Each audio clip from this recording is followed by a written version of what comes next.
আরজিকর কাণ্ডের পর সাউথ কলকাতার ল কলেজের এক তরুণীকে গণধর্ষণের অভিযোগ। ইতিমধ্যে এই ঘটনার প্রেক্ষিতে 3 জনকে গ্রেপ্তার করা হয়েছে এবং যিনি মূল অভিযুক্ত মনোজ মিশ্রা তিনি কিন্তু এই কলেজের স্টাফ। আমার ক্যামেরা পার্সন রণদীপকে সেই ছবি দেখাতে বলবো। ইতিমধ্যে আমরা রয়েছি সেই সাউথ কলকাতা ল কলেজের একদম ঠিক সামনে। দেখতে পাচ্ছেন যে এই যে সাউথ কলকাতা ল কলেজ, সেই যে ঘটনাটি ঘটেছিল গত বুধবার, সেই বুধবার তরুণী ঘটনা ঘটার পর কসবা থানায় গিয়ে তিনি অভিযোগ করেন এবং তিনি বলেছেন যে ঘটনাটি ঘটেছে 7:30 থেকে 10:50 মধ্যে। এই রুম কিন্তু কলকাতা পুলিশের তরফ থেকে একেবারে সিল করে দেওয়া হয়েছে। এবং তার পাশাপাশি এটা দেখাবো, এই যে কলেজ, সেই কলেজের বাইরের যে দেওয়াল রয়েছে সেই দেওয়ালে কিন্তু লেখা রয়েছে বড় বড় করে মনোজিৎ দাদা is our hertz team MM। একদম দেখতে পাচ্ছেন যে এই যে নাম, অর্থাৎ এই নামের প্রেক্ষিতে বোঝা যাচ্ছে যে এই যে মনোজিৎ মিশ্র তার কিন্তু এই কলেজের দাপট একেবারেই রয়েছে। পাশাপাশি এটাও দেখাবো যে এই ঘটনার প্রেক্ষিতে ঠিক যেমন চাঞ্চল্য ছড়িয়েছে ঠিক তেমনই কিন্তু AIDSO এবং SFI তরফ থেকে পর্যন্ত মিছিল করে প্রতিবাদ জানানো হচ্ছিল। নিরাপত্তা দিতে ব্যর্থ রাজ্যের প্রশাসনকে ধিক্কার।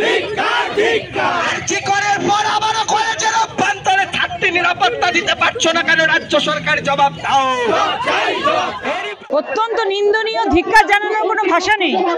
যেভাবে আরজিকরে একটা প্রতিষ্ঠানের, শিক্ষা প্রতিষ্ঠানের মধ্যে যে ঘটনাটা ঘটলো, সরকারি প্রতিষ্ঠানের মধ্যে, তার প্রতিবাদে সারা শুধুমাত্র কলকাতা বা পশ্চিমবঙ্গ না, সারা ভারত এবং সারা বিশ্বের মানুষ প্রতিবাদে ধিক্কারে ফেটে পড়েছে।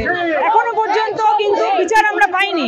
আবার ইতিমধ্যে ঘটে গেল আরেকটি শিক্ষা প্রতিষ্ঠানে, এই সাউথ কলকাতা ল কলেজে এইরকমভাবে একটা ছাত্রীর উপরে গণধর্ষণের ঘটনা।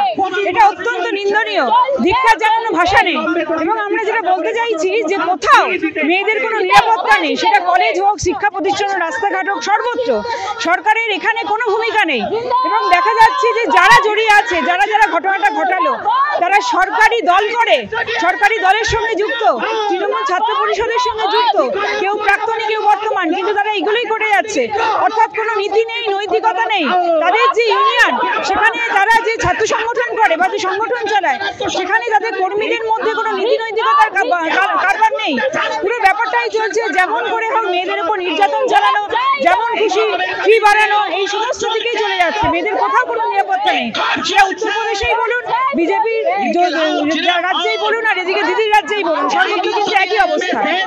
যে এই যে ঘটনাটা ঘটেছে, একদমই ঘটনাটা ভালো ঘটেনি, খুবই খারাপ, নক্কারজনক একটা ঘটনা।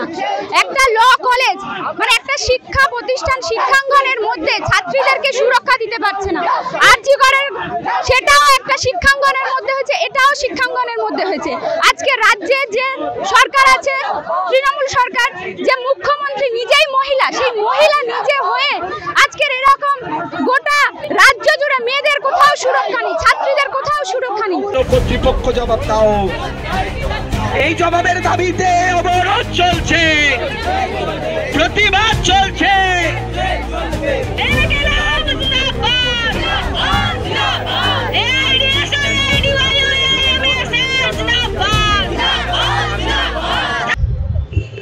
একদমই সরাসরি আপনাদেরকে সেই সমস্ত ছবি দেখালাম।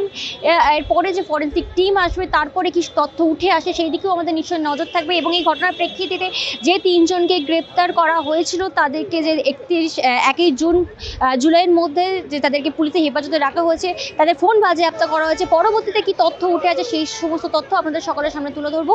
আর একটু পরে যে ফরেন্সিক টিম আসবে সেই দিকেও আমাদের নজর থাকবে। আপনারা দেখতে থাকুন দ্য ওয়াল খবর এখন এখানে। ক্যামেরায় রণদীপের সঙ্গে প্রিয়াঙ্কা, দ্য ওয়াল, কলকাতা।